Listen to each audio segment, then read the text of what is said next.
talk about the Palma 2 Pro and get your opinions on that. The little white horse was the black and white version.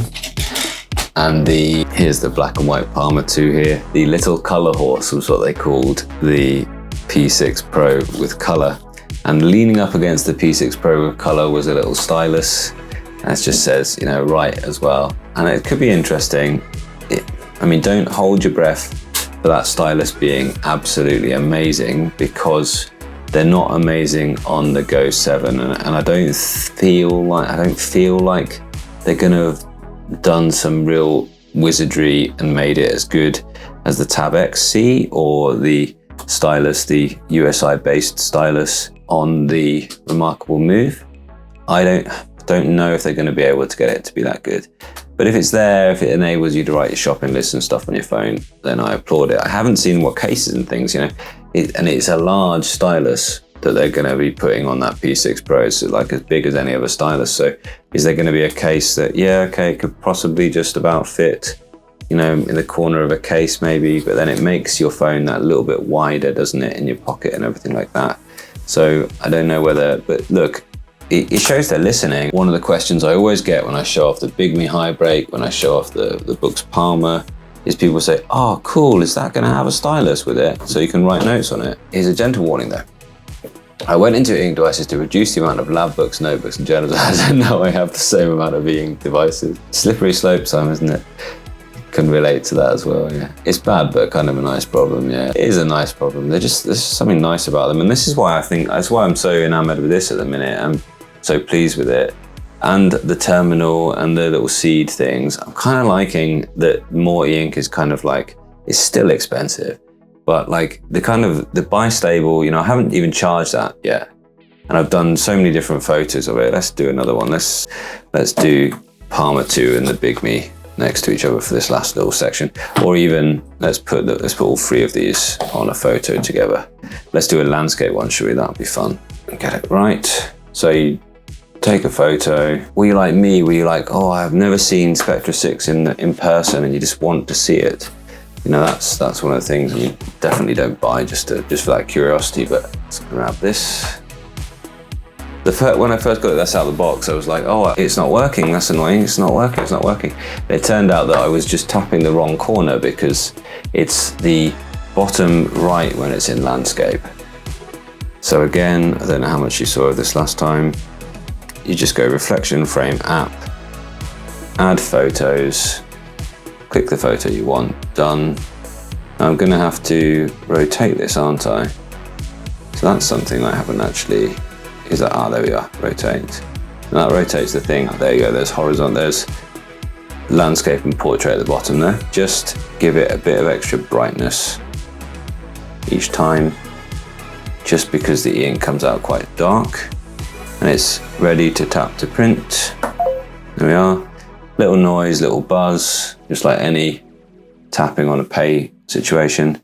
See the little progress bar coming across the bottom.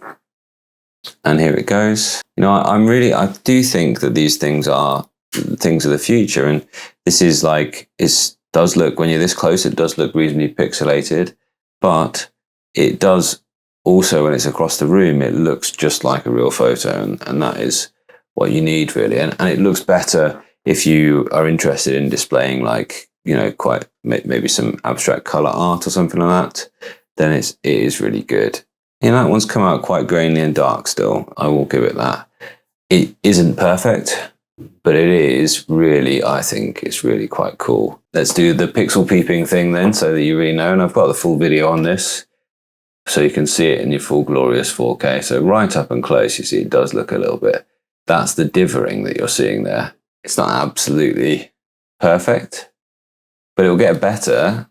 And, you know, this is the current technology. And it's just so nice. I mean, how easy was that to change? And then that can just go back on there. And hey presto, we've got a lovely thing on your wall. You don't have to take it off the wall to do that, obviously. And yeah, it's really good. I'll chat for a little bit more. Why not? I just popped in. Is that an e-ink phone with a size? Yes, it is. New Palma. But is it a phone really? I don't know whether you call that. It's definitely a mobile e-ink device. it's a Palma with a SIM card with a color screen. So whether that's going to be, but it's nice to have it small, a silo one like the Galaxy. Absolutely, yeah, totally agree with that. But it looks like it's going to be a full size. It looks like it will be whatever it's called, the Ink Sense 2 stylus, and the tiny stylus on the Next Paper 60 Ultra. You know, that as well is going to be. It wasn't garaged, but it was small enough to just sort of slip in the case. Really, we used to get tiny style in Palm Pilots, but can we not invent something like that for a phone size? Yes, but all that was just a pointing device. It was just using the same capacitive grid as your finger would. So that wasn't anything clever. That was just a bit of plastic. But yeah, I see what you mean, absolutely. And of course, this is an interesting point because Steve Jobs said, well, why have you bought, you know, why have you given us a stylus when I've got 5 pointing devices already? And you know, he was like, well, the iPhone won't have a stylus, or the iPod Touch won't have a stylus, whereas the Newton did. Of course, that's been massively popular, and it's still a niche market of people like you and me, it seems, who like having something to write with, you know, because they're handwriting. You can't write well with your finger, can't draw well with your finger either. How's the move through in PDFs? Not fabulous. Definitely go and watch Voice. Honestly, I've shared that video and I just said the only remarkable move that you're going to need to see, because it's so succinct as well. It's 45 minutes long, but it's packed with information. So definitely do that. Palm Pilots of the early 2000s, yeah. Were they good days? Were they not good days? I don't know. I think I was pre-Palm Pilot. You know, so I always laugh though, because around then my mum had the Kindle with the keyboard, and I was like, oh, I really want that Kindle with a keyboard, because I'd write on it. I would sit and I would write on e-ink. And I remember that, like in the year 2000, I was 15. Like I remember that thinking, and that is almost exactly when my mum had that. And I remember thinking, yeah, that would be a really nice thing to do. And here I am 25 years later, like talking about typing on e-ink and how cool it is. After trying to use e-ink for art, it actually brought me back to ink and paper. For me, it's just perfect for note-taking. But for a simple pen with ink, paper gets me further than e-ink for now. Yes, it does, yeah. Did you see my video in New York? Like where I compared sketching with real pen and paper and the XP pen with the great EMR pen and on e-ink as well. And I really loved it. I really enjoyed it. You know, this was one Picasso sculpture that I drew there. And I tried my best with the ladies of Avignon, but after working with the XP pen with the color, I was like, oh, I really want, and then it was just like, no, just didn't have enough color options really. And then again, but I really enjoyed this. This was like this was the drawing that I enjoyed doing the most. This is the Temple of Dendur in the Met, you know, and I always go back to paper. I can't help myself, you know, absolutely. But I don't think that liking e-ink is, you know, because drawing on the Nomad is great. I've confessed I haven't done much drawing on the Move, but one thing that happens with Remarkable is when you get many layers, they start to not blend very well. So that's the thing there. But I'll tell you, the Nomad and the Manta, the Supernote drawing app is really A+. It really is good. So if you're used to thinking with a pen, then you need a good stylus. I watched your review before, highly appreciate them. What are your thoughts on Note F4C versus XP Pen Magic Notepad for drawing, reading and writing? So for drawing, the XP Pen would win unless you're outside. The Note F4C, unfortunately, Boox isn't a great platform for drawing because one of my most viewed videos at the minute is still comparing the Remarkable Pro to the Note F4C for drawing. And it's because I used it for drawing and it crashed on me, and I was like, oh no, this is really disappointing. I was really expecting it to be brilliant, and then it crashed on me and I was really disappointed. So for drawing, I would go XP Pen. For reading, the Note F4C, I wouldn't read on the XP Pen. For writing, I'd go the Note F4C as well. So out of the three, you can draw on the Note F4C, but it's limited. You're not going to draw something that you like. It depends what you want. If you just want it for a little sketchbook, for a few kind of quick sketches, then Boox is fine.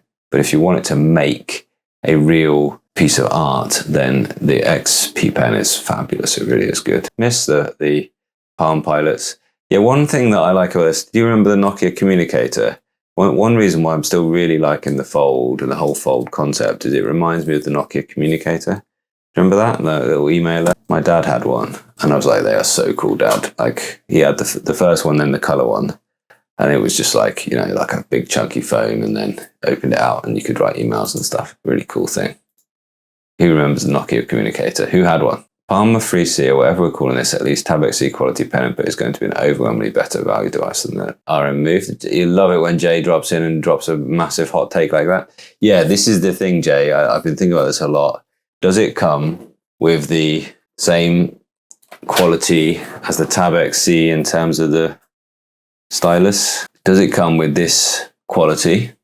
This is ink. I always get confused with the two. Is this ink sense or ink nonsense? I don't know. Does it come with this quality pen? It will be fine. It will be, as you say, it will be the best value. Or does it come with the same thing as the Go 7? And it will be like, yeah, nice to have it, but probably not going to use this. And certainly not going to use it a lot. I have to watch the New York video stream. Yeah, I didn't catch that. Yeah, but I love that video. It's a great video. Like my first title was like best video I've ever made. I just thought it was really good. Also, it's troublesome drawing because the Notes app starts to struggle when you get very large numbers of strokes. Yeah, that's exactly it. Exactly the problem with that. Nokia communicator was amazing. Yeah, it was just this like amazing thing my dad had, you know, and I was like, wow.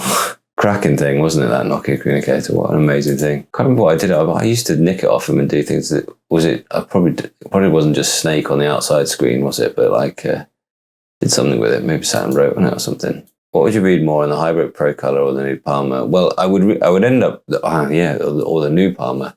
But I was going to say I would end up reading more on the HiBreak Pro because it's actually a phone, so therefore it would be with me more often. Whereas the Palma, yeah, the Palma, it's A+ for reading on because it's for reading just words and novels. It's amazing with black and white. But the Pro, yeah, would be a color new Palma as well. I don't know. I mean, that's a very good question. I'd have to get them both side by side. There's nothing wrong at all with reading on the Bigme.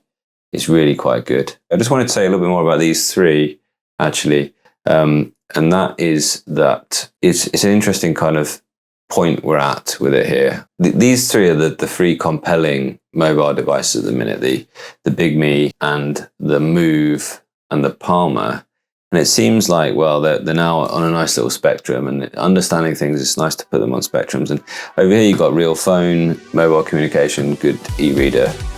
And over in the middle, you've got here, let's call this now the Palma 2 Pro. Color e-ink as well. Not quite a phone though still, but we'll have a stylus. Okay, so actually we're going from mobile phone with e-ink all the way through to mobile notepad. Okay, with e-ink obviously.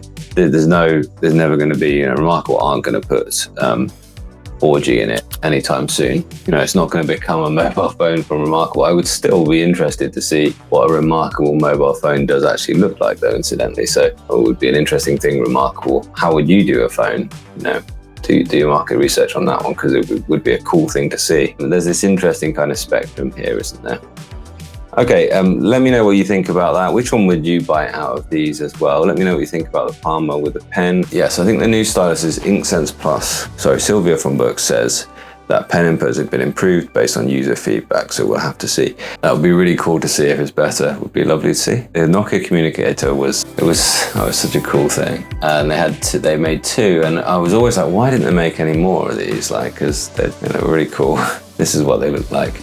So that was the first one. A bit like a fold, it opened up to have basically an emailer in the middle. So you could just, and then the color one, which I guess that's that one. This is the second one. I mean, look at the difference. Look at the from version 1 here, which was I know that can't have been version 1 because the version 1 didn't have the color in the middle. But the version 1 had black and white screen on the front, black and white in the middle like this. And then version 2 was just like Windows look. That looks just like Windows look. Really was so far ahead of its time. And then you had the other small screen, so it just worked like any other phone on the outside. That was just like a large phone of its time. But then 125 quid. No, not tempted, not tempted. It's such a it's still such a whizzo thing. But I mean, you know, my dad had all the mobile phones. He still loves his mobile phones, does my dad. Removable batteries, they're coming back, aren't they? You see my video about the rug one with the removable batteries? Love reading on my Boox Palma one, yeah, still a great device, yeah, fabulous. And I was thinking about this, like, actually my watch has LTE now and it has its own phone number, so like a Palma one and a watch, and maybe a pair of smart glasses for headphones, not for cameras, it'd take a real camera. You could do all the things, couldn't it? Palma 3C is the only one that has both pen input and it's pocketable as well. It competes more with the next paper, yeah. Yes, it is, and that's going to be an interesting sort of debate, I suppose, whether that ePaper, which is not e-ink, will go anywhere, I don't know. Andreas, thanks for the good reviews. I love your passion for e-ink. Would love to try one, but they're so expensive. Probably I'll choose the XP Pen Magic Notepad, but the screen looks so weird. Shiny. Yeah, no, it's good though. It is really good. It's not e-ink though. So what are you looking at for an XP Pen Magic Notepad right now? They were a slamming price on one of the Prime Big Deal days. I'd probably wait for Black Friday sort of sales now. That's not bad. No, look at that. 300 quid. Not bad at all, is it? I've got a good review on this if you want to go, and I've got a few good videos on it actually. Yeah, so it's a better than a G99. It's a 8781 8-core, so that's a good one, and 90 hertz, so that's pretty good as well. The pressure level, 16,000 levels of pressure. Remember, Wacom Myanmar is just 4,000. Same as that Nokia, and it wasn't that old when I had it. Yeah, thanks. Yeah.